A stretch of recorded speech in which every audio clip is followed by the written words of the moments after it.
Praise the Lord. இன்னைக்கு நம்ம 40 days ப்ரேயர்ல டே 2ல இருக்கிறோம். இன்னைக்கு நம்ம பரிசுத்த ஆவியானவரை எப்படி பார்க்க போறோம் அப்படின்னா, ஊற்று, அதாவது நீரூற்றா பார்க்க போறோங்க.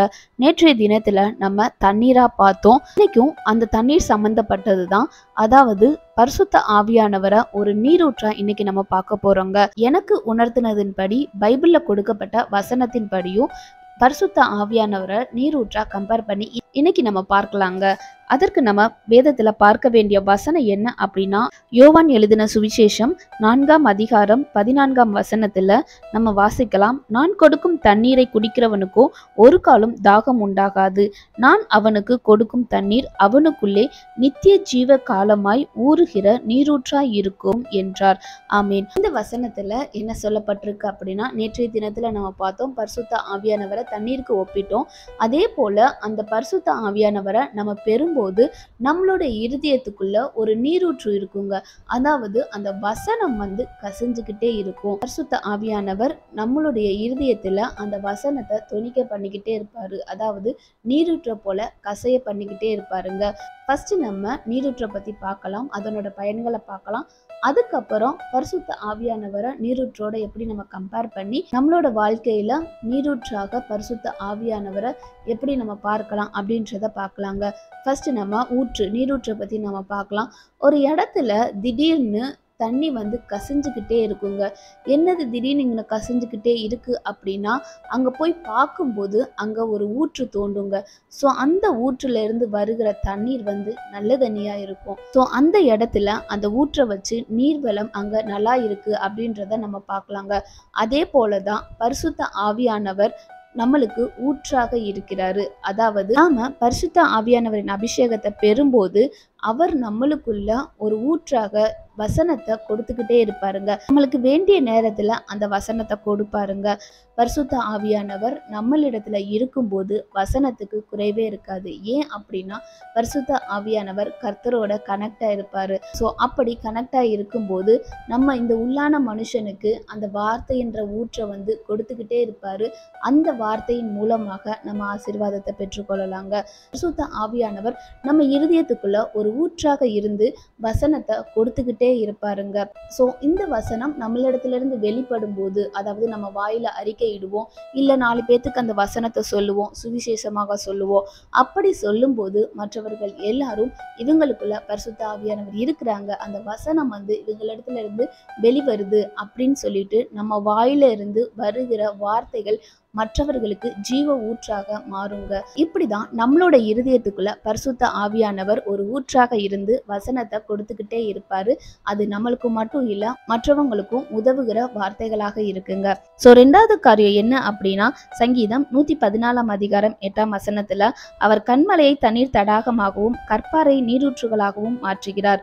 ஆமீன். ஆமாங்க. இந்த வசனத்துல ஏசப்பா என்ன உணர்த்துறாரு அப்படின்னா, கற்பாறையை நீரூற்றாக மாற்றுகிறவர் கர்த்தருங்க.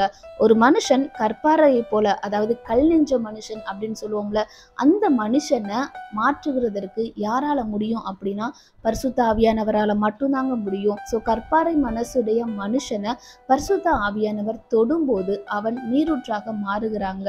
அப்படி நீரூற்றாக மாறும்போது அவன் மற்றவங்களுக்கு ஆசீர்வாதமா இருப்பாங்க. லைவா நிறைய சாட்சிகள் கேட்டிருப்போம். ஒரு பெரிய ரவுடி, அவன் பக்கத்துல யாருமே போக முடியாது. ஸோ அப்பேற்பட்ட மனுஷனை பரிசுத்த ஆவியானவர் ஒரே ஒரு தொடுதல், அந்த தொட்டதுக்கு பின்னாடி அந்த மனுஷன் அநேக ஜனங்களுக்கு ஆசீர்வாதமா மாறுறாங்க. ஸோ இப்படி பரிசுத்த ஆவியானவர் ஒரு மனுஷனை தொட்டாங்க அப்படின்னா அவர் ஊற்றா இருந்து அந்த தொழுகிற மனுஷனை நீரூற்றாக மாற்றுவாருங்க. ஸோ 2வது காரியம், கற்பாறையான மனுஷனை ஒரு நீரூற்றாக மாற்றுகிறதற்கு ஜீவ ஊற்றான பரிசுத்த ஆவியானவரால மட்டும்தாங்க முடியும். ஸோ இன்னைக்கு சில விஷயத்துல நம்ம கல் நெஞ்சம் பிடிச்சவங்களா இருக்கிறோம் அப்படின்னா பரிசுத்த ஆவியானவர்கிட்ட கேளுங்க, ஆவியானவரே எங்களை தொடுங்க. அந்த இடத்த நீங்க தொடும்போது அந்த கற்பாறையான காரியம் எங்களுக்கு ஒரு நீரூற்றாக மாறணும் ஏசப்பா அப்படின்னு நம்ம ஜெபிக்கும் போது கர்த்தர் கண்டிப்பா நம்மளுக்கு உதவி செய்வாருங்க. அந்த பரிசுத்த ஆவியானவர் நம்மள மற்றவங்களுக்கு ஒரு நீரூற்றாக ஆசீர்வாதமாக மாற்றுவாரு. 3வது காரியம் என்ன அப்படின்னா, சங்கீதம் 107ஆம் அதிகாரம் 35ஆம் வசனத்துல வறண்ட நிலத்தை நீரூற்றுகளாக மாற்றுவார். அதாவது ஒரு இடம் ரொம்ப வறண்ட நிலமா பாலைவனம் மாதிரி இருக்குன்னு வச்சுக்கோங்களேன். அந்த இடத்துல யாராச்சும் குடி போகிறதற்கு விருப்பப்படுவாங்களா? ஆனா அதே இடத்துல ஒரு நீரூற்று ஒரு ஊற்று அங்க இருந்துச்சு அப்படின்னா கண்டிப்பா அந்த ஊற்றுக்காகவே அந்த ஜனங்கள் எல்லாருமே வருவாங்க. அதே போலதான் நம்மளோட வாழ்க்கை வறண்ட நிலமா இருந்துச்சு அப்படின்னா பரிசுத்த ஆவியானவர்ன்ற ஊற்று நம்மளுக்குள்ள வரும்போது ஜனங்கள் எல்லாருமே நம்மளிடத்துல வருவாங்க. நம்ம பரிசுத்த ஆவியானவரை பெறுகிறதற்கு முன்னாடி நம்மகிட்ட யாருமே வந்திருக்க மாட்டாங்க. இவர்கிட்ட போறதே வேஸ்ட் அப்படின்னு கூட நினைச்சிருப்பாங்க. ஆனா என்னைக்கு நம்ம பரிசுத்த ஆவியானவரை பெற்றுக்கொண்டு அவர் நடத்துகிற வழியில நம்ம நடந்து கொண்டு இருக்கிறோம், அப்போ ஜனங்கள் நம்மளை தேடி வருவாங்க. ஏதாச்சும் இவங்ககிட்ட இருந்து வந்துராதா, இவங்ககிட்ட போனா கண்டிப்பா ஒரு நல்ல பாசிட்டிவா இருக்கும் அப்படின்னு நம்மளை தேடி வருவாங்க.